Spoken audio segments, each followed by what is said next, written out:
friends. Welcome back to the Gentle and Lowly Co podcast. I'm Addie, your host, and today we will be continuing in our Fellowship Over Followers study series, unpacking the 4th chapter and answering the question, who are you? And today I have a guest and my friend, her name is EBU. Hi. Welcome to the podcast. Yes, thank you. Yes, that's so exciting. For our friends who are new here or they might just not know you, just share a little bit about yourself and what this current season of life looks like for you. Great. Yes, my name is EBU. My name is Emily, but everyone calls me EBU. Yeah. So hence why Addie called me EBU. Yes. Yes, so my name is EBU. I graduated from SCAD, which is the same college that Addie went to. Let's go. Almost 2 years ago. 2 years which ago. is actually insane. Wow. I feel like a little baby. That's like crazy. It'll be 5 years in May for me. I know. I'm like, you're like, I have no room to say anything. It's okay, but it's still crazy. It is weird. Yes. Yes. So now I live in Nashville. Yay. And I work at Ramsey Solutions. I'm a production coordinator. So do production on all the shows that come out of Ramsey. So it's very cool. I think it's very exciting. Thanks. And like, I love the behind the scenes stuff of everything. I think I was telling my friend today, I was like, it's just so cool. Like, it takes so many people to create a show in a really well made production. Yes. So there is so much that goes into it that you would just not even. You wouldn't think about. You would not expect. No. Yeah, I mean, I have a full job, plus lots of other people have full jobs because it's so much. Which is so good. It's so cool. Yeah. And I mean, I'm going to give a shout out, I guess. I mean, George Camel, that is one of the shows. I think it's so fun. Yes. But just like the one show you guys did where you got to give away and like bless people at Waffle House. Yes. That was so cool. Yes, that was like wow. Probably my favorite shoot we've done so far. Mm. Yeah, we did like part of our core values is we get out of debt and we gain financial freedom so that we can live and give, and like give being a really big part of that. So so we did like outrageous generosity, and on George's channel we went to 3 different Waffle Houses in the area. We actually worked with Waffle House corporate, which was like so crazy. Fun. And we went and we like blessed them with $500 tips. And then there was one who corporate gave us her name and her story. She had been through a really rough season and was actually in like a domestic violence situation.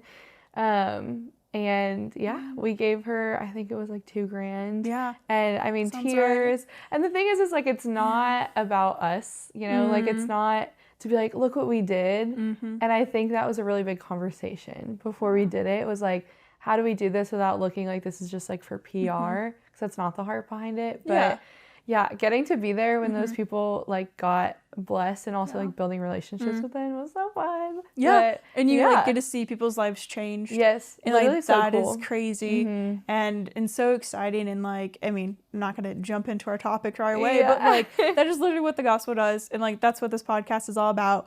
It's how we can carry the gentle love of Jesus. And like, there are small things, but like the work that we do, whatever job we're in, we can walk with faithfulness. Oh, for sure. And we can do that in like small ways. But then there's like those big things like that. When it's like, wow, like we could bring, some hope to our city. So I love that. And I was like, this is awesome. It was so Here great. for it. It was so great. So cool. Like that's just like the best feeling, but also like it displays like a bigger message and bigger meaning. Oh, for sure. Which is awesome. Yeah. So cool. Yeah. Love it.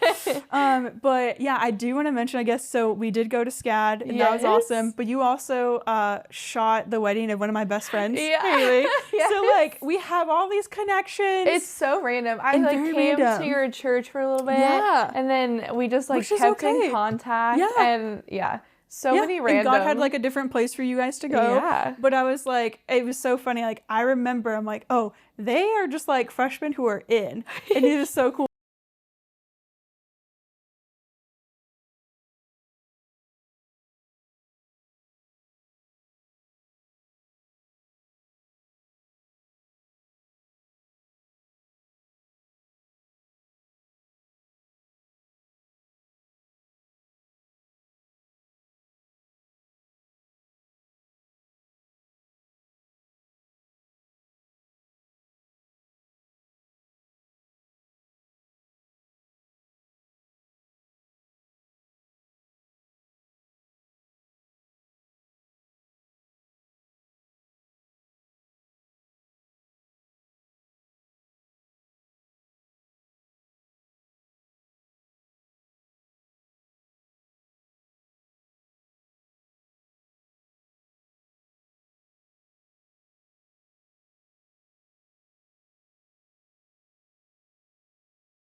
And also too, like, I'm so flawed, and no matter if sin is in your vocabulary, or if we like to preach like a you do you, like, you know, we're gonna hype each other up, like, at the end of the day, if you really sit and think about it, like, we are all flawed, and you are flawed, and I am flawed, and we like to harp on those things, and it would be really depressing if I found my identity in my actions, because I'm so flawed, and like I said, that's just going back and forth.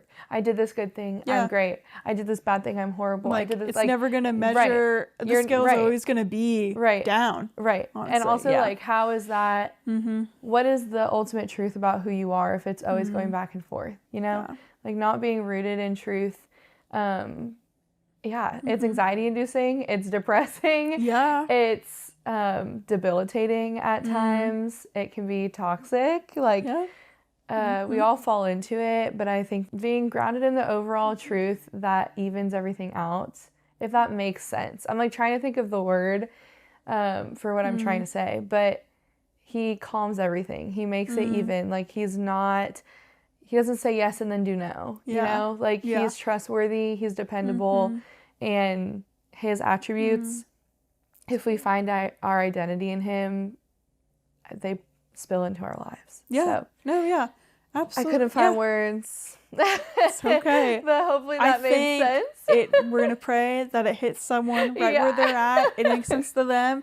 Because sometimes I feel that way too. But yeah, like, it is so dangerous, kind of like what you're saying. Like, I mean, you know, we all want to do good things, kind of like what we said even earlier, like, dreams are good, you know, the desires of our heart, like, they're not always right or true, but sometimes they're not bad things. For sure. Like, they can be good things that God puts there, but if those are, like, where we're going to be, like, trying to find or, like, attempting to find our ultimate purpose or fulfillment, I mean, I feel like we both can attest to, like, you know, there's different things we go through in college, and it's like, oh my gosh, like, this is going to be it, or, and just if I get this job. Newsflash, it isn't, you know, like, you can reach all these big goals and all these big accomplishments, but, like, you can have everything, and the world can still feel empty and void. And it's like, that's where Jesus has a different way, and I do talk about this in the book a lot in this chapter of where, I mean, like, all the disciples, they had ordinary jobs, and I love that,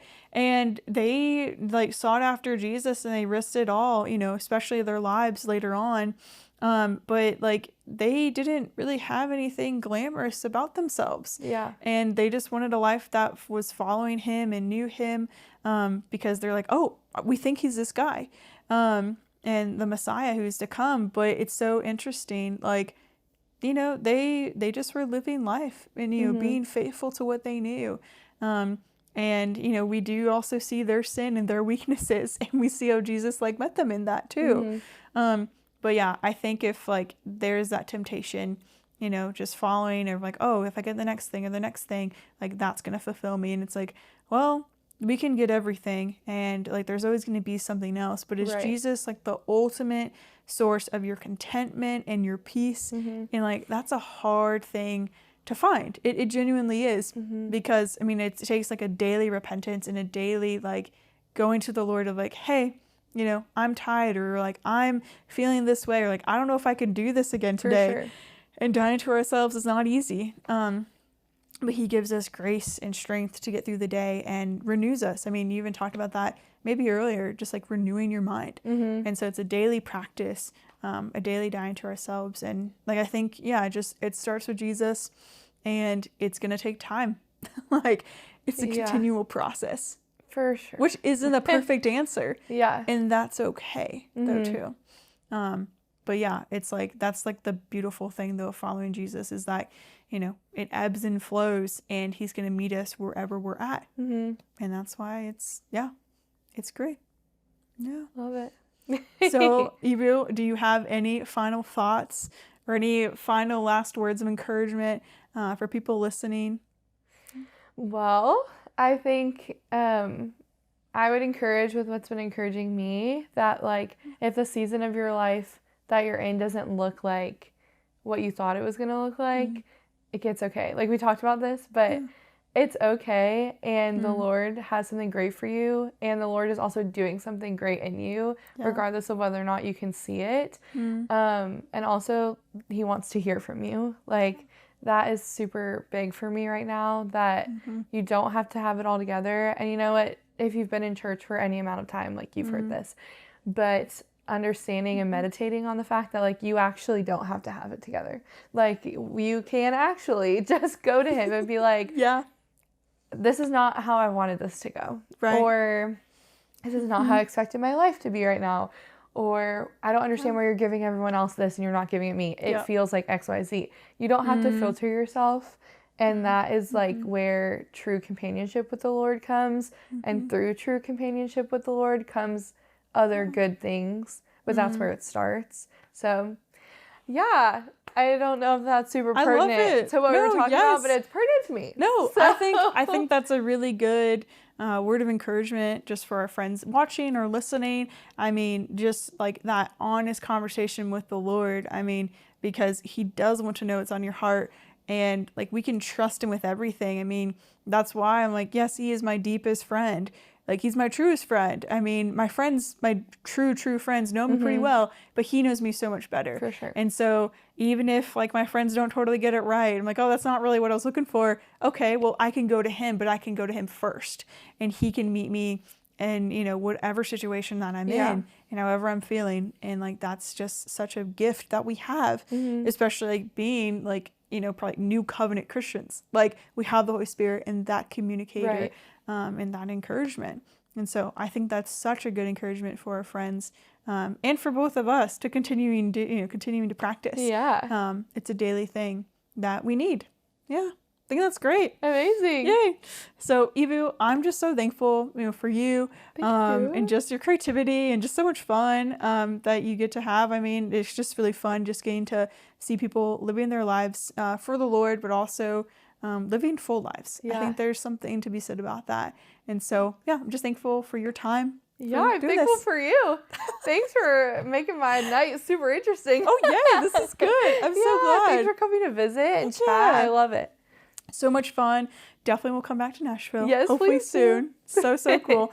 And for friends who are new here, where can they just stay up to date with what you're doing? Yeah, I feel like Instagram, you know this. I do. Instagram is the place I am. Yes, it's where you live. Yes, my Instagram is EBU Grace, so it's EBUGRACE, and then my portfolio is also linked in my Instagram bio, so it's just all there. Just right there. Toss it in there if you want to. Yeah, I will say, I told you this earlier, but I'm here for the boomer content. Thank you. I love your roommate's dog. You're so cute. Yes. But I have my dog, so I love it. Yes. Well, yeah, so much fun. And thank you, friends, for listening. And next week, we will be unpacking the 5th chapter of Fellowship Over Followers. And until then, continue to carry the gentle love of Jesus wherever you go. Love it.